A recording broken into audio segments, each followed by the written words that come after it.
জয়গুরু, সুপ্রভাত, হরি ওম।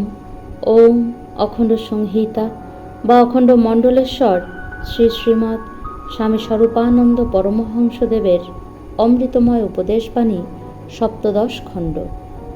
জনসাধারণই দেশের সম্পদ ও সম্বল। সাধারণ মানুষ যখন অসাধারণ আগ্রহের প্রমাণ দিতে শুরু করে তাদের চিন্তায়, বাক্যে ও আচরণে, তখনই অনুমান করা সঙ্গত হয় যে দেশ শ্রীবৃদ্ধির দিকে যাচ্ছে, অপচয় বা অবক্ষয়ের দিকে নয়।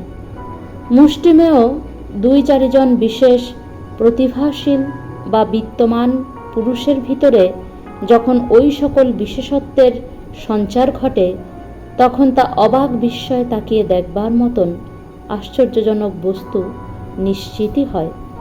কিন্তু তাঁদের চিন্তা, তাঁদের বাক্য, তাঁদের আচরণ প্রকৃতির একটা আশ্চর্য খেয়াল রূপে একেবারে নিঃসঙ্গ পথিকও হয়ে যেতে পারে।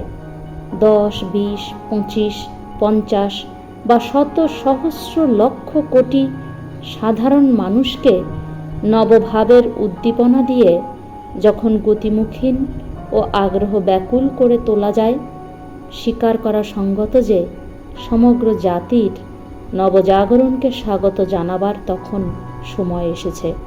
মানব দরদী প্রকৃত প্রেমিক নিয়ত ডাক দিয়ে বলেছেন, এসো হে শূদ্র, এসো হে ক্ষুদ্র, এসো হে অপাংতেয়, সবাই আপন, সবাই জীবন, কেহ নহে মোর হেও।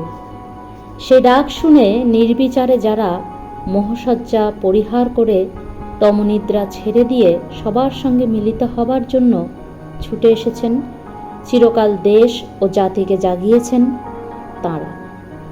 দেশের জনসাধারণই দেশের সম্পদ, দেশের সম্বল, দেশের আশা, দেশের ভরসা। আজ 3 দিনের দিনে মাঠ ভরা লোক দেখে তাই আমার হৃদয় আনন্দে আপ্লুত হয়েছে। হরি ওম।